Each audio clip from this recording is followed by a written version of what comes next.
네, 오늘은 신명기 30장 말씀을 가지고 올바른 길을 선택해야 합니다라는 제목으로 하나님 말씀 함께 나누려고 합니다. 제 앞에 프롬프트 화면이 있는데 TV가 이렇게 비스듬히 있어요. 그 위에 시계는 또 반대로 비스듬히 있고, 제가 이 화면을 보면 제 몸이 이렇게 쏠리는 현상이 있는데 나중에 이거 좀 고쳐주셔야 될 것 같아요. 주중에 이렇게 뉴스 기사 중에 제 이렇게 눈길을 끄는 뉴스 기사가 있어가지고 헤드라인을 보자마자 딱 클릭해서 봤는데요. 어떤 기사였냐면 4년 3개월 만에 코로나 졸업.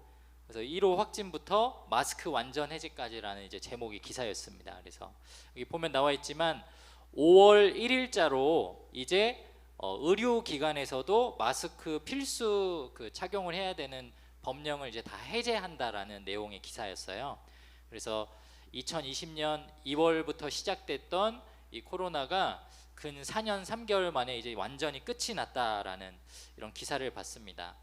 근데 저 기사를 딱 보는데 와, 진짜 그 4년이 순식간에 흘렀구나 그런 생각이 들더라고요. 아마 여기 있는 친구들 우리 대부분 이제 막 중학교 들어가서 혹은 고등학교 들어와서 여전히 막 마스크 쓰고 학생이나 친구들 만나지 못하고 다 줌으로 수업하고 아침에 뭐 이렇게 출석 체크 카톡으로 하고 막 그런 시기들이 있었잖아요. 근데 그게 벌써 다 지나갔다라는 게 저는 이제 막 기억이 나지 않을 정도로 정말 순식간에 지나갔구나라는 생각이 들었어요. 우리가 보통 인간이라는 존재들은 살아가면서 힘들고 어려운 시기들을 겪게 됩니다. 우리는 그거를 보통 교회 다니는 사람들은 광야 시기라는 말에 빗대서 설명을 하죠. 개인이 경험하는 어려운 시절의 광야의 시기가 있다라면 이 코로나 시기는 가족이나 집단이 혹은 전 세계적으로 공동체적으로 이 코로나 시기를 보내면서 그런 광야의 경험을 했었던 것 같아요. 저도 마찬가지였는데 목회자로서 전혀 예상하지 못했고 기대하지 않았던 이 코로나를 딱 맞닥뜨리니까 저 자신도 굉장히 그때 힘들었던 것 같아요. 목사님이 2010년부터 청소년 지구에서 전도사로 사역을 했는데 딱 10년 채우고 목사가 됐어요. 그리고 목사가 됐으니까 제 안에 얼마나 그런 이기적인 그런 욕심이 있었겠어요. 아, 이제 진짜 제대로 해봐야지, 뭐 잘해봐야지, 내가 목사 됐으니까 이것도 해봐야지, 막 그런 사역적인 욕심도 있고 뭔가 자랑하고 싶은 그런 교만함도 있었는데 하나님이 그거를 이제 원천으로 탁 차단해버린 그런 느낌이었거든요. 이 특별히 종교단체 이제 교회에 대한 압박들이 심해지면서 소위 말해서 모이지를 못하게 하니까 그걸로 인해서 여러분하고 이제 단절이 되고 뭔가 내가 목회자인데 전혀 내 영향력이 흘러가지 못하는 것 같고 그런 시기들을 언제 끝날지 모르는데 계속 이어가야 한다라는 게 제 마음속에 가장 힘들고 어려웠던 일이었던 것 같아요. 마치 출애굽한 백성들이 이제 홍해는 건넜는데 앞으로 약속의 땅까지 어떻게 갈 거냐 그냥 막막해가지고 모세한테 막 대들고 투정 부리고 했던 그런 시기들처럼 저도 그렇게 겪었던 것 같습니다. 여러분들은 아마 더 그랬을 것 같아요. 이제 주일인데 교회를 안 간다, 집 밖에 안 나간다, 일주일 내내 집에 있었던 그런 경우들도 해봤을 거고, 배달 음식도 시켜 먹는데 저희 때는 이상한 소문 돌아가지고 택배 오면은 택배 박스도 소독하고 뜨더라, 막 이런 거 있었어요. 그 손 만진 걸로도 감염된다 어쩐다 해가지고요.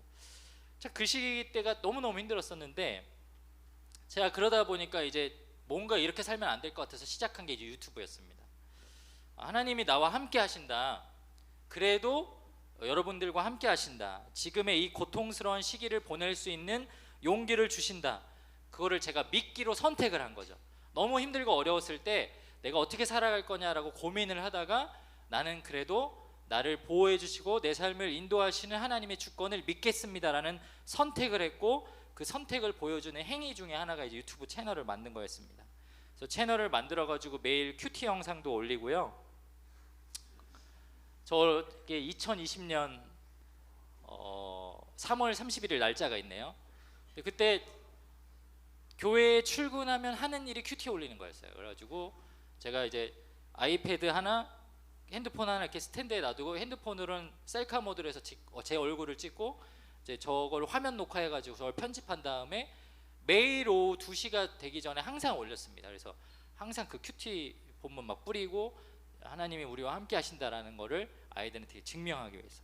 그것도 모자라 가지고 이제 찬양을 부르기 시작했어요. 그래서 야 너네 이제 위로가 되고 막 힘들고 필요한데 애들이 이제 큐티만 들으니까 지겹대요. 그래서 뭘 해달래. 그래가지고 제가 이제 찬양 사역을 했었으니까 이제 찬양을 막 불렀죠. 근데 곡을 선정하는 게 되게 힘들더라고요. 찬양을 그냥 막 부르는 게 아니라 막. 그래서 고민하다가 그때 한참 불렀던 찬양이 뭐 공감하시네, 뭐 샬롬 이런 찬양들이었어요. 뭐 공감하시네라는 찬양 혹시 아세요? 그 가사를 보면 이렇거든요. 주님이 우리의 아픈 마음을 아시네, 가까이서 우리의 아픔에 공감하시네, 우리 가운데 찾아오신 내 주님이 우리의 모든 상황에 공감하시네. 근데 감사합니다. 사실 그 다음 것도 불러야 돼서. 근데 그 찬양을 2019년에 처음 들었을 때는 전혀 공감이 안 됐거든요. 진짜 공감이 안 됐어요. 뇌가 힘들지 않았으니까. 근데 처박혀 있고 단절돼 있고 부르지 못하니까 주님이 내 아픈 상황을 알고 계시고 공감하시고 함께 하신다라는 그 말 한마디가 위로가 되더라고요.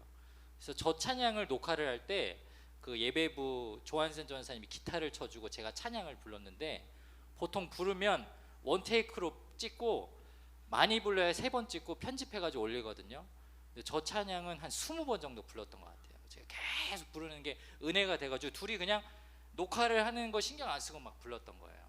그랬던 기억이 납니다. 샬롬이라는 찬양도 마찬가지였고요.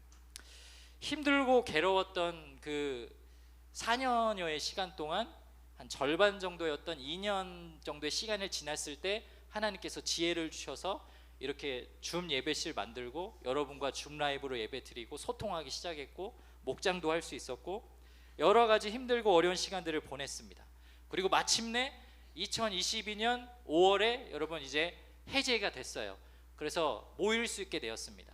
그때 저와 여러분이 어떤 행동을 했죠? 그때 저와 여러분이 또다시 선택을 했어요. 이제는 교회 나가야겠다. 아니면 그 외의 친구들은 아니야, 아직은 아닌 것 같아, 조금 더 집에 있어 볼래. 여러분 개인적으로도 하나님 앞에 선택하는 시간들을 다 지났죠. 제가 하고 싶은 말이 뭐냐면, 우리가 신앙생활을 하면서 언젠가 한 번쯤은 하나님 앞에 굉장히 굵직한 선택을 해야 되는 시기가 온다라는 거예요. 오늘 이 말씀은 이제 우리가 한 달 동안 나눴던 신명기서 말씀의 사실상 마지막 부분의 이야기입니다. 이 신명기 30장에서 모세는 마지막 고별 설교를 하면서 특이하게도 이스라엘 백성들에게 이제는 선택하라고 그들에게 선택권을 쥐어줍니다. 니들이 주님 말씀을 믿고 듣고 따르는 인생을 살아가면서 하나님에게 복받는 인생을 살든지, 아니면 너희 선배들이 광야 1세대들이 그러지 못해서 죽임당했던 것처럼 화를 당하고 힘들게 살아갈 건지 니들이 선택하라고 그들에게 요구합니다. 오늘 이 말씀을 통해서 하나님이 우리에게 요구하시는 이 중요한 선택의 기로에 있었을 때 저와 여러분이 오늘 말씀대로 올바른 길을 선택해서 하나님으로부터 인정받고 복된 인생을 걸어갈 수 있는 저와 여러분이 되길 축복합니다. 우리는 올바른 길을 선택해야 합니다. 하나님께서 오늘 신명기 30장 말씀을 통해서 가르쳐 주시는, 우리에게 요구하시는 선택은 무엇일까요? 첫 번째로 올바른 길을 선택하라고 가르쳐 주시고 있다라는 거예요. 한번 따라해 보겠습니다. 올바른 길을 선택하라고 요구하십니다. 오늘 본문의 15절 말씀을 다시 한번 읽어보겠습니다. 15절 시작. 보라, 내가 오늘 생명과 복과 사망과 화를 네 앞에 두었나니. 아멘. 이 4월 한 달간 살펴봤던 신명기 말씀, 오늘 이제 끝자락에 와 있습니다. 이 출애굽기부터 광야 생활까지 이끌었던 과거에 대한 해상과 더불어 우리 제가 지난번에 말씀드린 대로 신명, 두 번째 말씀을 기록하다라는 뜻을 가진 대로 우리 하나님의 법에 대해서 두 번째로 강해에서 설명해 주던 과정을 지나서 오늘 우리가 읽은 이 신명기 27장에서 30장 부분, 이 결론의 부분에서는 이제 마지막 유언이 기록되어 있는 거예요. 그래서 그 당시 모압 평지에서 실제로 모세가 하나님께서 그들 백성에게 주셨던 십계명 돌판을 들어서 보여주면서 27장에 보면 이런 명령을 해요. 모세와 이스라엘 장로들이 백성에게 명령하여 이르되 내가 오늘 너에게 명령하는 이 명령을 너희는 다 지킬지니라. 그때 일부러 보여주는 거예요. 시청각적으로 너네들이 지켜야 할 법이 있어. 내가 하나님 앞에 받았던 이 돌판이야. 너네들 이거 다 보고 있었지? 이게 어디에 있는지 언약궤에 있는지 너네들 잘 알고 있지? 이제 그것을 너네들이 가는 가나안 땅에 가면, 제가 오늘 읽어보진 않았지만 27장 1절 이후로는 그래서 뭐라고 쓰였냐면 돌판을 세워다가 거기다가 십계명에 있는 내용을 옮겨 적으라라는 명령까지 합니다. 그리고 그들이 사는 동네마다 그 돌판을 보고 기억하고 끝까지 말씀을 지키라고 말하죠. 신명기 27장 9절과 10절에는 모세와 레위 제사장들이 온 이스라엘에게 말하여 이르되 이스라엘아 잠잠하여 들으라. 오늘 내가 네 하나님 여호와의 백성이 되었으니 그런즉 네 하나님 여호와의 말씀을 청종하여 내가 오늘 내게 명령하는 그 명령과 규례를 행할지니라. 이렇게 기록되어 있어요. 이 한 사람이 이 신명기 36장까지 되어 있는데요. 한 사람이 이렇게 많은 글자를 얘기하는 동안 쉴 새 없이 동일하게 통일성을 가지고 한 가지 명령만 이야기해요. 하나님의 말씀을 들어라. 하나님을 사랑해라. 그런데 그 이유에 대해서 너네가 하나님의 여호와의 백성이 되었기 때문에 그 말씀을 지켜야 한다. 당연한 이치라라고 근거를 들어서 설명하는 거예요. 맞아요. 여러분, 비유를 들어서 설명하자면 우리가 대한민국에 태어나면서 살면은 대한민국 헌법의 지배를 받죠. 대한민국 국민으로서는 대한민국 헌법을 지켜야 되면서 살아가야 되는 거고, 여러분이 중고등학생이면은 청소년 법에 의거해서 살아야 되는 거고, 우리가 하나님의 백성이라면 같은 이치로 하나님의 말씀과 율법에 기록된 대로 지키며 살아가야 된다라는 거예요. 오늘 모세가 그런 이야기를 하는 겁니다. 이 많은 사람들, 이스라엘 백성이 다 모인 자리에서 오늘 신명기 1장부터 30장까지 동일한 설교를 계속해서 반복해서 해요. 근데 30장에서는 그 이전과는 다른 한 가지 차이점이 있어요. 그게 뭐냐면 우리가 읽었던 15절 말씀이거든요. 거기 보면 뭐라고 나오냐면 생명과 복과 사망과 화가 어디에 있다 그래요? 네 앞에 있다.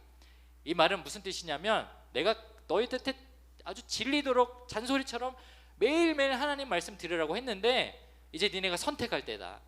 니네가 말씀을 들으면 생명과 복을 누리지만 지키지 못하면 사망과 화를 입게 된다라고 그들에게 마지막 권면과 명령을 하고 있는 것입니다. 이 모세가 40년 동안 이스라엘 백성들을 데리고 다니면서 이제 드디어 마지막 고별 설교를 하는 자리예요. 제가 상상을 해봤어요. 40년 동안 자기 민족들을 데리고 다니면서 이렇게 이름 알고 가족적으로 알고 어느 집에 누구 딸 이렇게 아는 사람도 있을 것이고 아마 일면식도 없는 사람도 있을 것이에요. 근데 공통적으로 사람이 한 가지 그 가치관을 두고 계속해서 가르치다 보면 그 마음에 얼마나 가득한 열정과 그 진정성이 있었겠어요. 근데 제가 부모가 돼 보니까 그런 생각이 들더라고요. 이제 9살, 6살, 4살밖에 안 된 그 세 남매한테 제가 훈계하는 내용은 항상 똑같아요. 소리 지르지 마라. 승질 부리지 마라. 던지지 마라. 그 외에는 다 괜찮아요. 밥 먹어라. 근데 맨날 똑같은 잔소리를 하는데 사실요 엄마 아빠 마음이요 똑같은 잔소리를 할 수밖에 없어요. 왜냐하면 그 마음이 동일하거든요. 아이가 갓난 아기였을 때나 여러분처럼 장성한 중고등학생이 됐을 때나 사실 엄마 아빠 마음은 똑같아요. 이 고3 청소년들이 1년 동안 부모님한테 가장 많이 듣는 말이 있다고 합니다. 우리 고3 친구들 한번 정말 그런지 한번 확인해 보세요. 고3 수험생들이 엄마한테 가장 많이 듣는 말 5위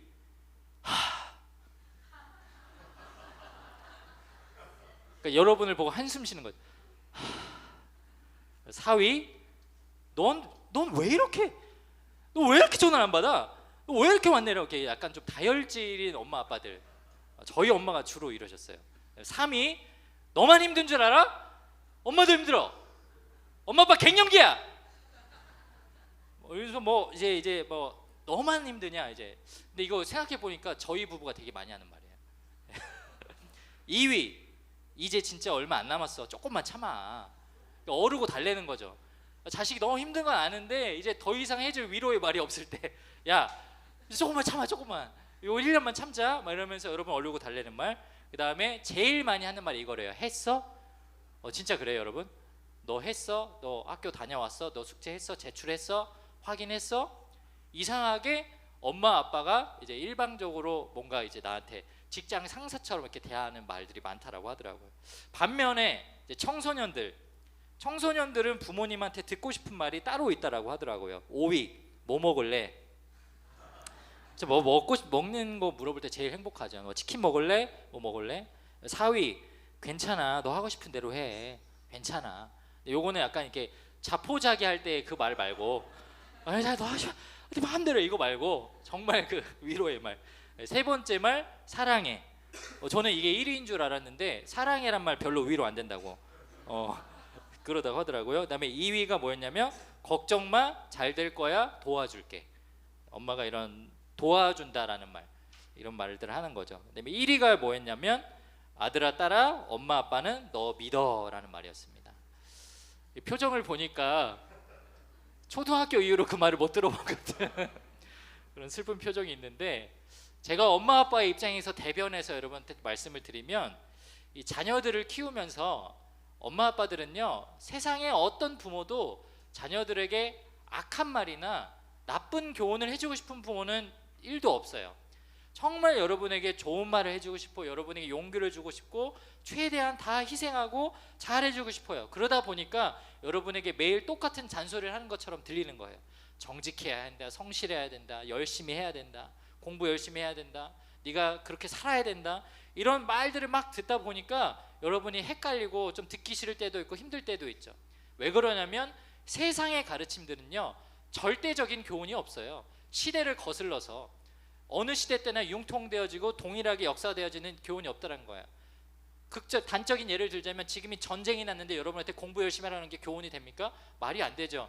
여러분 가난해서 굶어 죽고 있는 사람들에게 너 성실하게 살라는 게 말이 됩니까? 그런 교훈은 들을 수 없어요. 그런데요 시대를 통틀어서 세월을 초월해서 세대 간을 넘어서 영원히 존재할 수 있는 유일한 교훈이 있다라면 저는 그것이 하나님의 말씀이라고 믿습니다. 하나님께서 제일 원하시고 바라시는 모습이 자녀에게 하나님의 말씀을 가르치고 지켜 행하게 하는 거예요.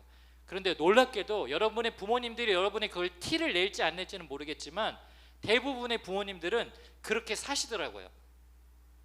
제가 여러분들을 4주나 6주 정도 결석을 하면 목자님들이 신방 전화하고 그래도 안 되면 저한테 요청해가지고 제가 부모님들한테 전화를 합니다. 그럼 목사가 전화를 하면요 부모님들 대부분은 죄인의 심정으로 전화를 받아요. 내 자식을 내가 교회에 보내지 않아서 교회 목회자가 자기한테 전화를 했으니 얼마나 그게 부끄러워요. 그러니까 대번에 전화를 받아서 안녕하세요 어머니, 누구누구 어머니시죠? 제가 청소년지구 이상희 목사입니다. 그러면 대부분의 어머 목사님 안녕하세요 이런 분 한 명도 없어요.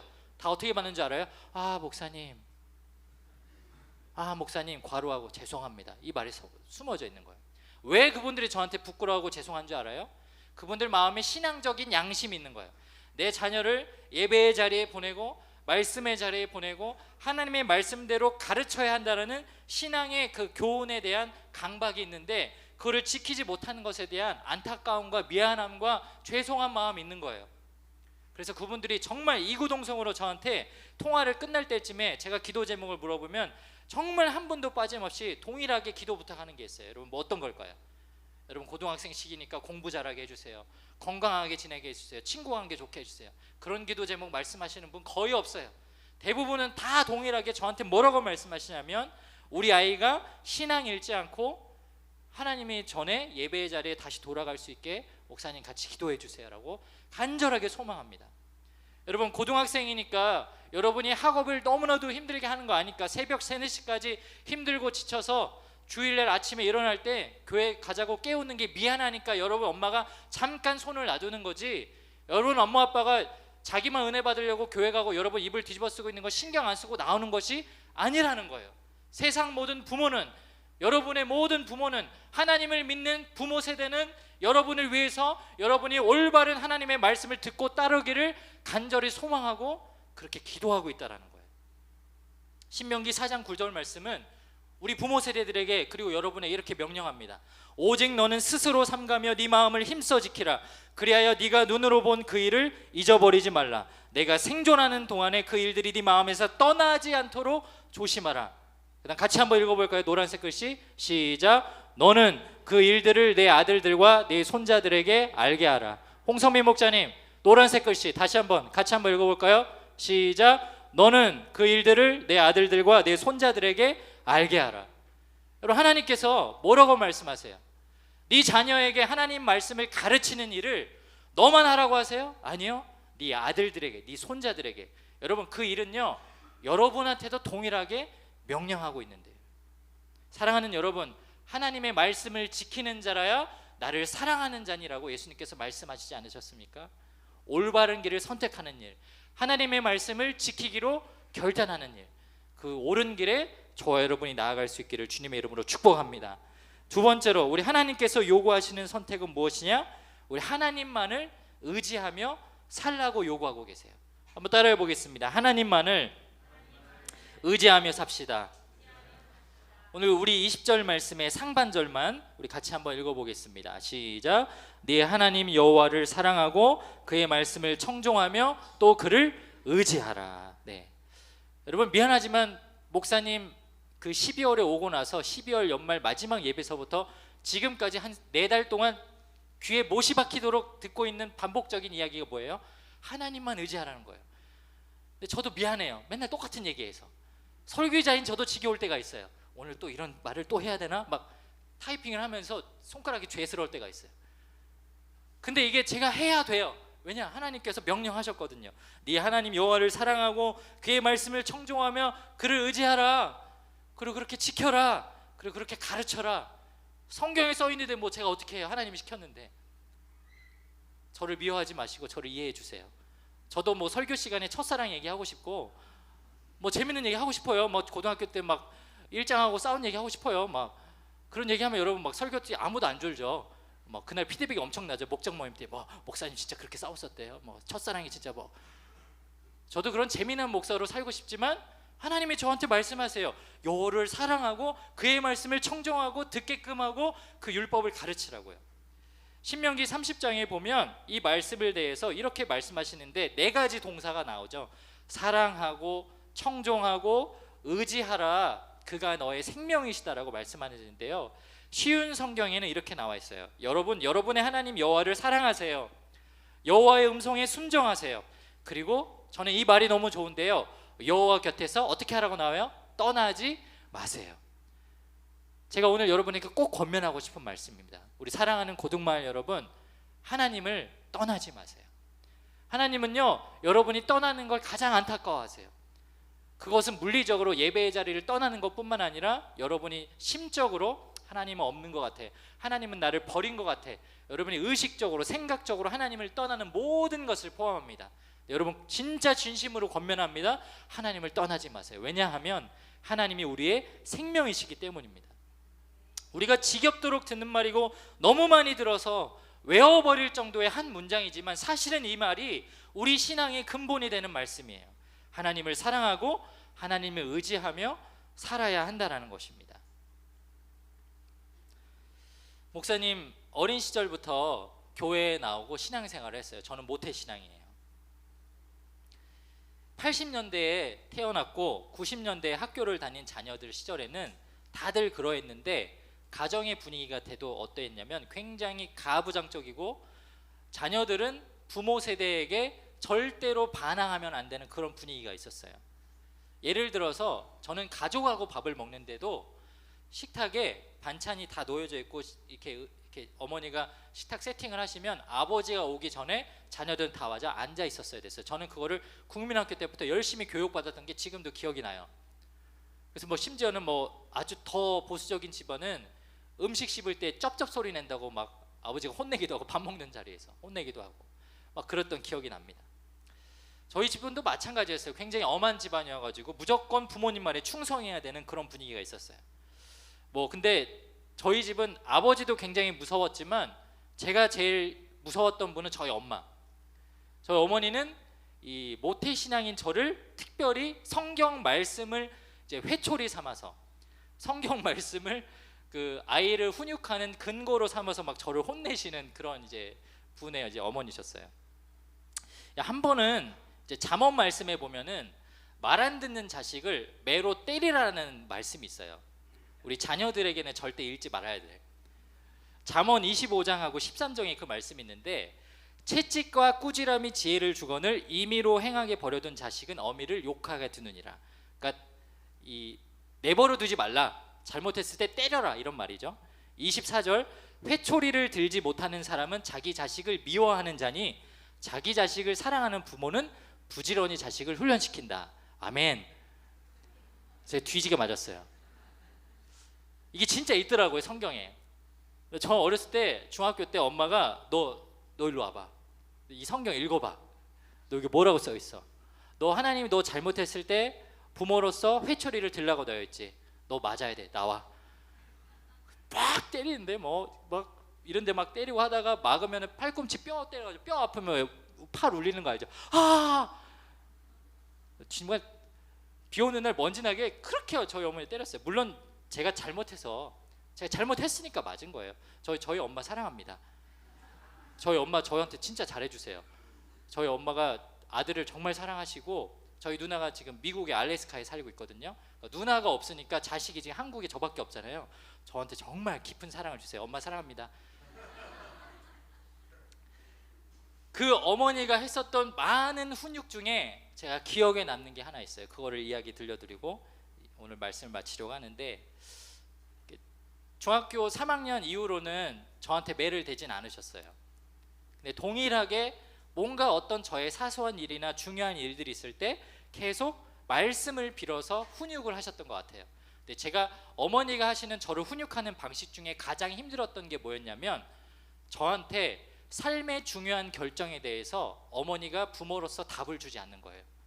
가령 예를 들면, 엄마, 친구가 저기를 학원을 옮긴다고 하는데 저도 이제 같이 옮기려고 하는데 엄마가 좀 옮기면 어때요? 라고 물어보면 보통 여러분 부모님들은 어떤 말을 해요? 내가 학원을 어디 옮길지 이런 것들은 다 엄마가 이미 다 정해서 알려주죠. 야, 너 수학학원 저기를 옮겨야겠다, 너 영어 저기를 옮겨야겠다, 뭐 알아봐주고 뭐 이렇게 해준 다음에 여기를 옮겨, 뭐 등록비 이걸로 내, 이렇게 해주시잖아요.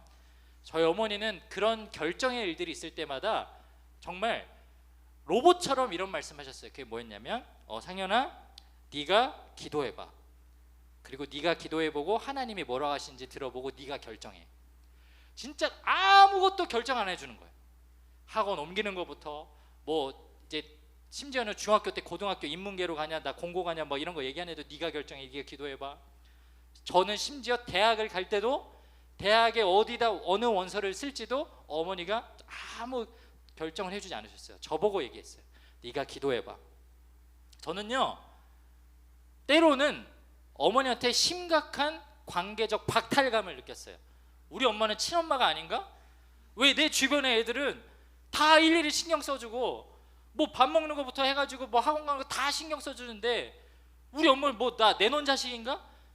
가정 형편 때문에 어머니가 일하고 다니는 거 다 이해는 하지만, 뭐 저녁마다 기도하러 다니는 거 이해는 하겠지만, 왜 엄마가 하는 신앙의 태도를 나한테 왜 강박을 하느냐? 왜 내가 기도해보고 결정해야 되는데, 내가 무슨 기도할 시간이 어디 있어? 고등학생이 공부하느라 바쁘고 친구랑 노느라 바빠 죽겠는데 뭘 일일이 이 중요한 일들을 왜 부모로서 도와주지 않고 나한테 떠맡기는 것 같은 그런 굉장히 나쁜 감정을 느꼈거든요. 근데 시간이 지나고 나서 보니까 이 훈련들이, 그리고 인생을 뒤돌아보니 어머니가 저한테 해줄 수 있는 최고의 교육을 해주신 거더라고요. 참 시간을 돌아보니까요, 내가 그렇게 기도해보고 하나님 앞에 애써보고 무릎으로 해서 하나님이 나에게 주셨던 어떤 자연스러운 생각으로 하나둘씩 결정한 일들은 실패가 없더라고요. 세상적인 실패를 말하는 것이 아니라 제 마음의 실패가 없어요. 평안해요. 그리고 하나님이 나를 이끄신 것에 대한 확신이 있어요. 내 눈앞의 상황이 흔들려도 내 마음은 흔들리지 않아요. 중심이 흔들리지 않아요. 그리고 하나님을 신뢰하게 돼요. 사랑하는 여러분, 오늘 모세가 똑같은 마음으로 이스라엘 백성에게 이런 권면을 하는 거예요. 네가 네 하나님을 사랑하고 그 말씀을 청종하고 그것을 의지하고 그 기록된 대로 지켜 행하라. 왜냐? 온 천하 만물을 만드신 그 하나님이 너 한 사람의 인생도 책임져 주시니까. 여러분 솔직히 말해볼 거예요. 여러분 아시잖아요. 고등학생 정도 되다 보니까, 태어나서 지금까지 신앙생활하고 살아보니까 여러분 경험하지 않았습니까? 내 생각대로 하고 내 맘대로 하고 부모 뜻대로 해보고 그게 다 옳던가요? 그거대로 되지 않는 경우가 훨씬 더 많지 않던가요? 근데 어쩌다 한 번일지 모르겠지만 내가 정말 성경적으로 하나님 뜻대로 결정한 일에 대해서는 전혀 후회가 없지 않던가요? 그게 신앙의 놀라움이에요. 그게 그리스도인의 진정한 신앙의 모습인 거예요. 사랑하는 여러분, 저와 여러분이 그런 인생을 살아갈 수 있기를 주의 이름으로 축복합니다. 그리고 여러분 도전합니다. 여러분 스스로 매달려 보세요. 왜 고등학생 정도 돼가지고 지금도 여전히 누구의 기도를 받아먹으면서 살려고 합니까? 하나님 앞에 스스로 매달려야죠. 주님, 제가 이제 고등학생이 되었는데 저 고3인데 저 어떻게 살아야 돼요? 이렇게 공부하는 거 맞아요? 이 대학 가려고 노력하는 거 맞아요? 주님, 제 인생 책임져 준다 그랬잖아요. 말씀해 보세요. 때로는 다투기도 해보고 매달려 보기도 해보고 울기도 해보고, 그리고 그 안에서 주님이 주시는 생각으로 한 걸음 한 걸음 나아가는데 주님의 인도하심을 경험할 수 있다라는 것입니다. 오늘의 이 일생을 우리 모든 삶의 등불이 되어주시고 말씀으로 인도하시는 하나님, 마침내 모압 평지에서 가나안 땅으로 나아갈 그 이스라엘 백성에게 이 마지막 고면하신 그 하나님이 저와 여러분의 하나님이 되어서 우리 인생을 최고의 길로 인도하시는, 올바른 길로 인도하시는 주님을 경험할 수 있는 우리 고등마을 모두가 되시기를 주님의 이름으로 축복합니다. 우리 함께 기도하겠습니다.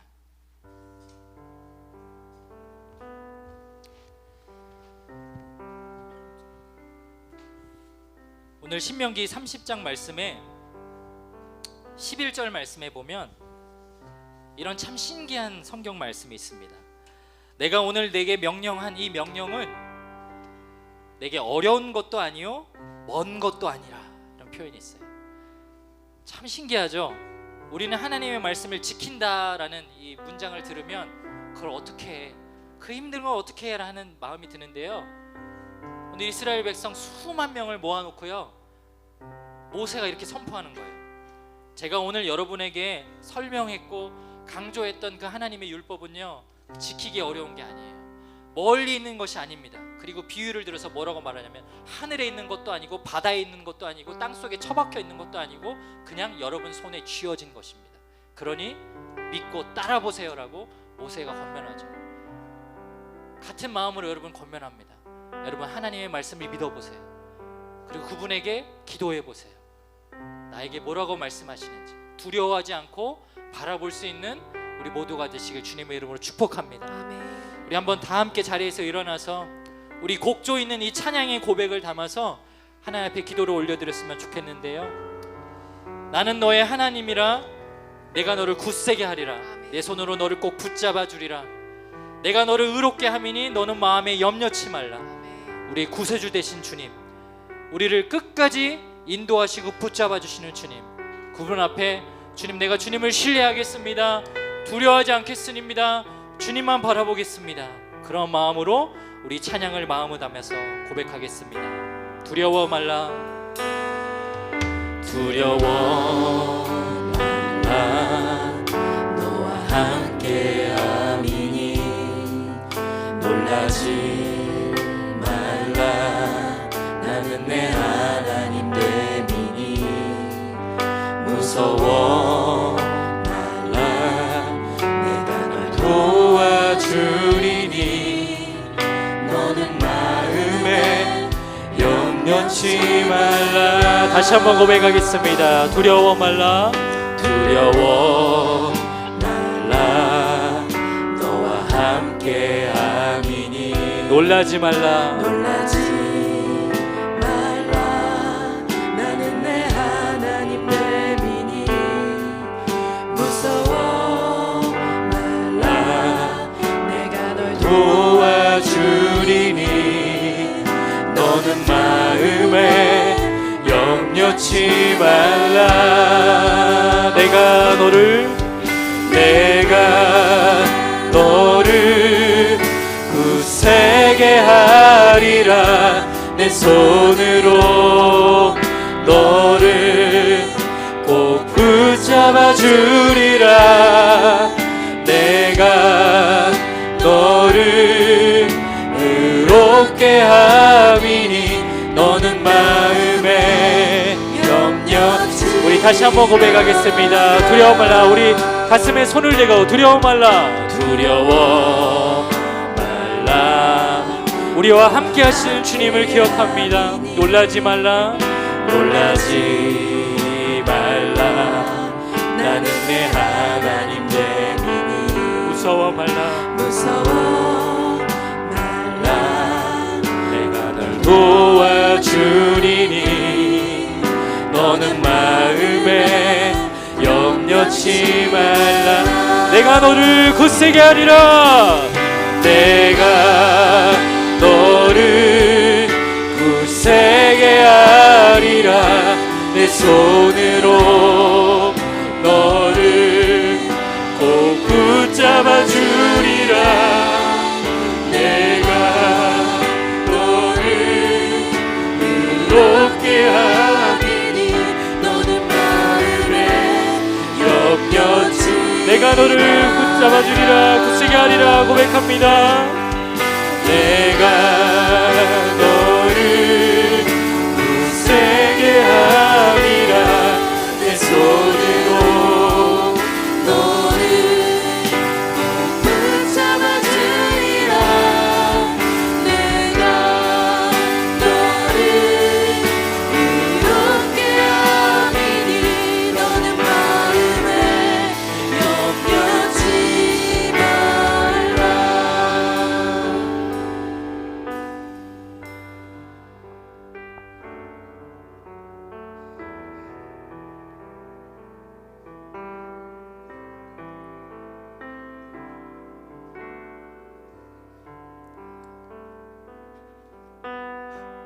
하나님 아버지,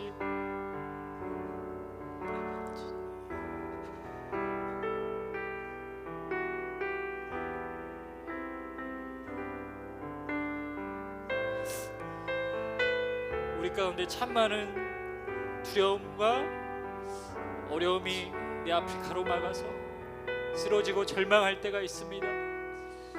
하나님이 나를 사랑한다라고 말씀하시는데, 교회에만 오면 주님이 내 힘이 되어 주신다고 주님만 의지하라고 하시는데 전혀 공감이 되지 않을 때가 있습니다. 주님, 우리를 불쌍히 여겨 주시옵소서.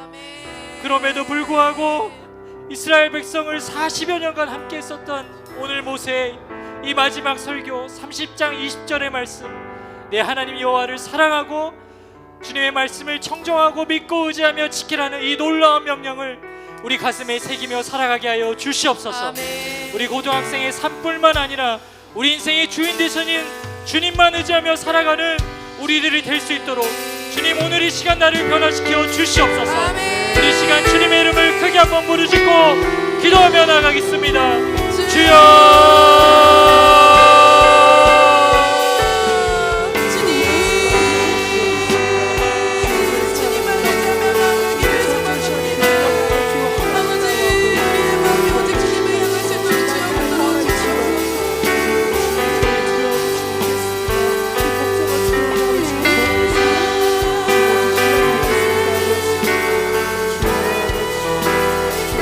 아버지 하나님, 주님을 바라보며 나아갈 수 있는 우리 하나님의 삶 가운데 하나님이 주인 되어 주시게 하여 주시옵소서.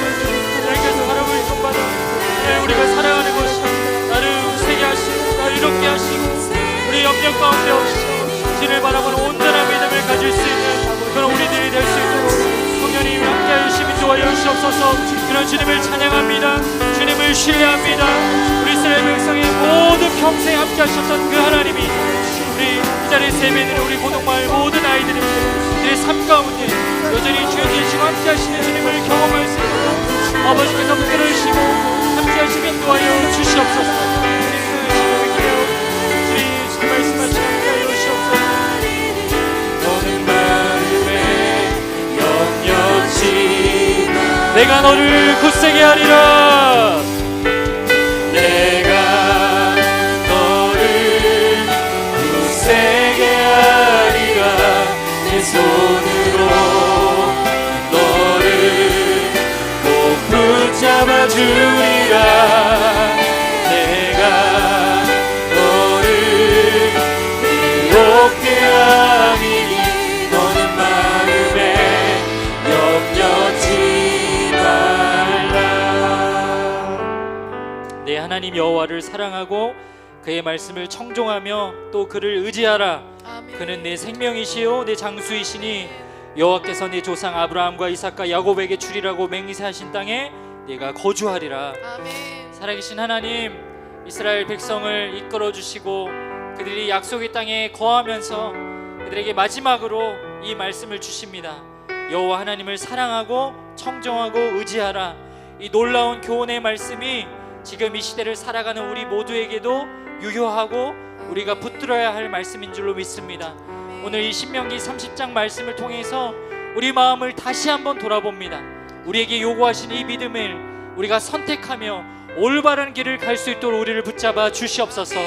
또한 살아가는 동안 내 눈앞에 보이는 상황이 힘들고 어려울지라도 이 고등학생 시기에 시험을 치르고 학업을 감당하며 전혀 내 삶 가운데 소망이 보이지 않고 좋은 결과가 나와 있다 않다 할지라도 주님 바라보며 주님을 신뢰하며 포기하지 않고 넘어지지 않고 끝까지 주님만 의지할 수 있는 우리 모두가 될 수 있도록 주님 역사하시고 함께하여 주시옵소서.